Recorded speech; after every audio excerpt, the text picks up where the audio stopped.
Hi, welcome back to Cheyenne, Wyoming Urban Gardener. I am here snapping up some of my newly picked green beans. I just picked some green beans just a couple of days ago. These have been hanging out in the fridge for a couple of days. It actually makes them a little bit crisper. And we're snapping them up and we're going to add them to the pot along with a little bit of some bacon. And then I have some rotisserie chicken that I just pulled off the bones, and I'm going to go ahead and make that into some chicken soup. It's actually going to be chicken noodle soup. I had a couple of packages of some Harry and David chicken noodle soup mix that I had picked up at Ross, and I just wanted to try that out. So we're going to go ahead and use some leftover rotisserie chicken that I had, and we'll make up some chicken noodle soup. So what have I been doing for the past few days that I haven't posted a video? Wrapping up the garden. That's what I've been doing. We are continuing to wrap up the garden, and that's what we have been spending all of our time doing, basically. And it has dropped off cold again. It went back up into the upper 60s and 70s, and then it's been anywhere from the 40s to the upper 30s at night. Tonight, I think it's supposed to be kind of cool. Feels like when I go outside, we're in the 50s. And then tonight, I think we're supposed to be back down into the 30s. And I noticed in a couple of days from now, it's going to be down to 32 in the nighttime. So I'm pretty sure we're going to get a frost then. But I have been bringing in my containers every evening. And I've actually left my basil inside. I brought a couple of pots of my basil inside. This will be the basil that overwinters here in the new planter stand or pot stand, however you want to call that. And this is the pot that had all of the different types of basil in it. It has a columbine in there as well that I started from seed. So we've got all this different basil in here, and I actually just trimmed it back by pulling off the tops, and we're going to dry that. So we have a lot of this basil that we pulled the tops off of. I also brought in my floss flower. I'm not sure how it'll do inside, but it was just so pretty. I just couldn't leave it out there to just get killed off. So we'll try to enjoy that as long as it goes. But as you can see, we have plenty of basil. And then we have some dogs over here napping because they just got some of that lovely chicken as well. And they're enjoying just napping in a little bit of some afternoon sun. It's about 2:30 in the evening. And I believe we are October 11th at this point, maybe October 10th. Haven't looked at the calendar today, but it is Wednesday. So like I said, I just haven't looked at the calendar today. I had so many things to do yesterday that today, when I woke up this morning, I said, I'm going to do whatever I want to do today. I'm just not doing anything in particular.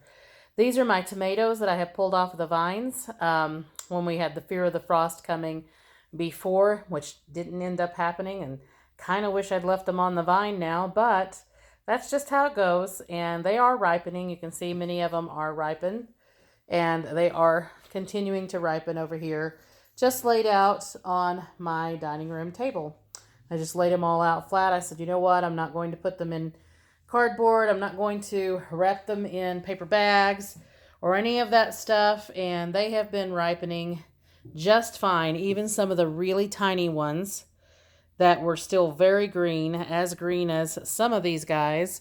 And they will continue ripening. You can see we've already got some color on this giant ox heart, which is not so huge. It was actually very, very green when I brought it in. But this is the first Kellogg's breakfast tomato that I brought in, and it has not given any color at all yet. It looked like it was getting a little bit of color on it out on the vine, but it is softening up a little bit, so I'm thinking it'll go ahead and change color. We've got a couple of the Kellogg's breakfast tomatoes that have gotten some color on them, like this one, which was a much smaller one. So it has went ahead and colored up. It'll be a yellowish orange. But a lot of the Kellogg's breakfast tomatoes just haven't colored up quite yet. I noticed a couple of other ones did. This one has, and this one has, but some of the other ones have not. The super sauce tomatoes, there's only a few of those left. And then we had some of the old Germans as well. And those have colored up quite nicely. Still continuing to color out through here. Here's one of the super sauce that's still left. And like I said, these are the Kellogg's breakfast tomatoes. Still not a whole lot of color on them. They were still very, very green when I pulled a lot of them, but they will color up, as most of the other ones were very green, especially this one was very, very green when I brought it in. This is one of the giant ox hearts, and you can see it's pretty big. So they'll continue to color on up, and then we will be enjoying canning up some more tomatoes. And then also what I've been doing for the past few days is harvesting some of my cabbage. Now they're looking a little rough right now because I just brought them in and basically just let them sit down because I haven't had time to process them yet.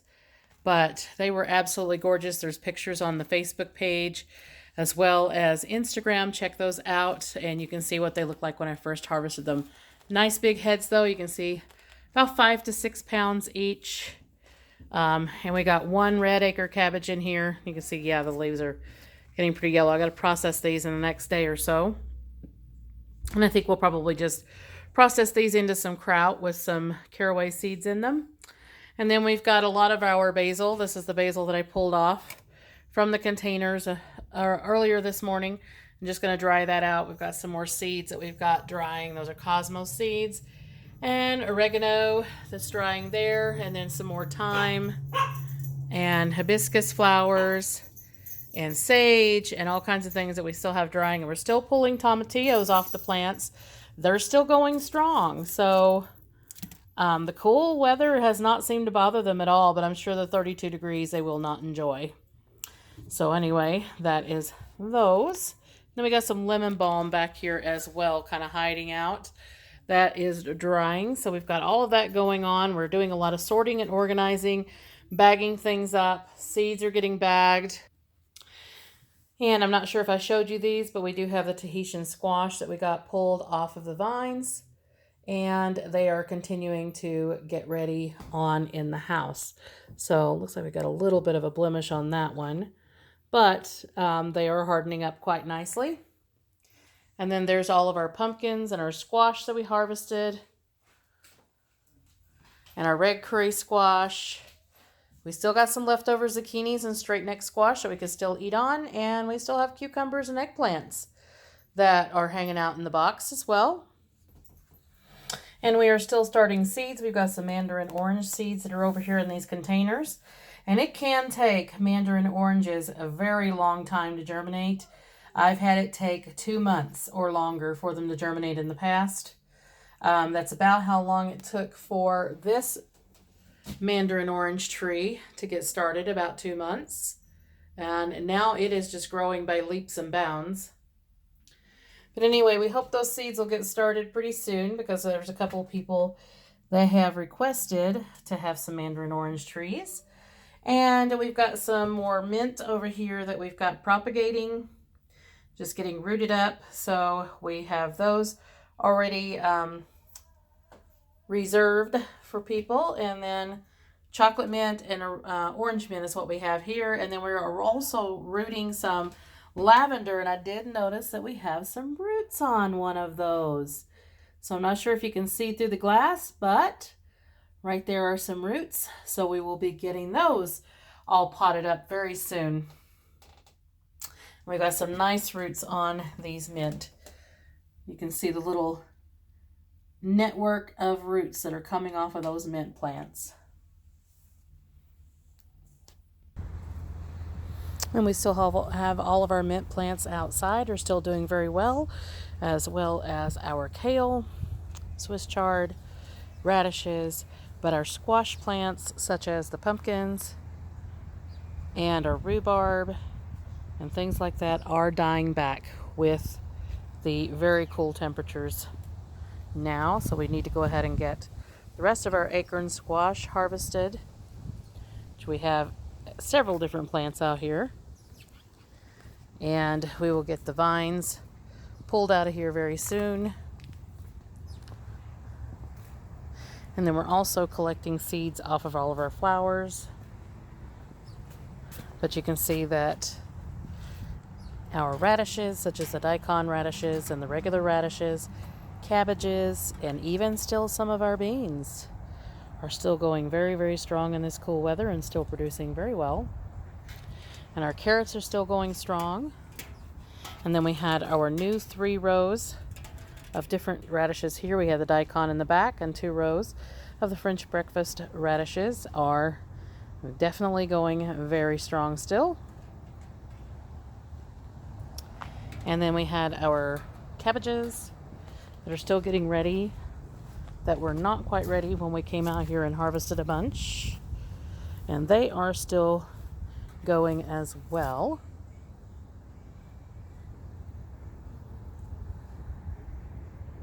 Looks like I could harvest that head right over there. It's gotten very, very large. And perhaps the one in the back. So we still have quite a few things out here still going. We still have pepper plants that are still producing. Surprisingly, through all of this cool weather, you would think that they would be one of the first to go. And then, of course, we still have our celery out here and our cauliflower. And our collards are getting huge. These guys are huge. I need to harvest some of those and get them cooking. And we still have a lot of flowers, as you can see, that we're still gathering seeds off of. A lot of calendula left. And then more radishes here, lettuces, and spinach. And the spinach is very happy. And we've actually had a few volunteer onions that have came back up. And I will probably just use those for green onions. So I'm going to let them go ahead and continue onwards. And I think I'll go ahead and pick up some of the other onions and get them stuck in the ground, and we'll have those for green onions as well. It's always nice to have some green onions. And we're still pulling dried beans off of all of these plants and harvesting the beans out of those for seed for next year. So we still have a lot here in the Kentucky Wonder pole beans to harvest. And we still have my grandson's tomato plant still going strong with yellow pear tomatoes, and his flowers and his basil, and he has radishes almost ready. His is all still going strong. And here's the Kellogg's breakfast tomato plants. They are still blooming and trying to produce. So I know that we're going to get cold weather soon, and that'll probably finish them off, but it's kind of nice that they're still trying to struggle. And we have turnips and rutabagas over here that are just now coming up that we planted, and they are just going strong, and they are not minding the cool temperatures at all. Our Tahitian squash vine is almost finished. It actually has another squash in there that's quite large. So I'll get a 4th one, hopefully, if it just does not completely get killed. As long as the main vine is still green, it'll still produce. And we do have one back there that's pretty large, and hopefully I'll get to harvest that. And we still have lemon cucumbers, by the way, going strong. And our fennel is ready to harvest any day. We have some very, very large fennel bulbs in here. Check that out. And then, of course, we always harvest all the fronds as well to keep as an herb to add to roasted potatoes. And we still have some bean vines in here that are still producing. And we'll still be collecting beans off of those until we can't any longer.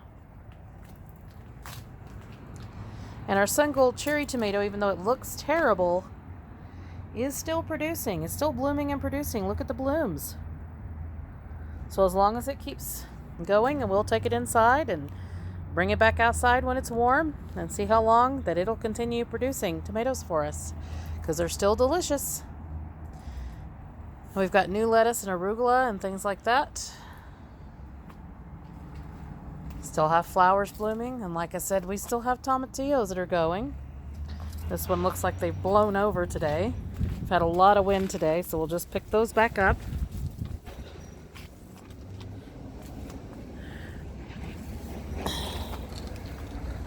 So we got those picked back up. And I did transplant the giant or huge tomato from suburban Homestead, Wyoming / Arizona. And it's still trying to bloom and it's still trying to produce. But it's not going to happen. I just do not see it happening.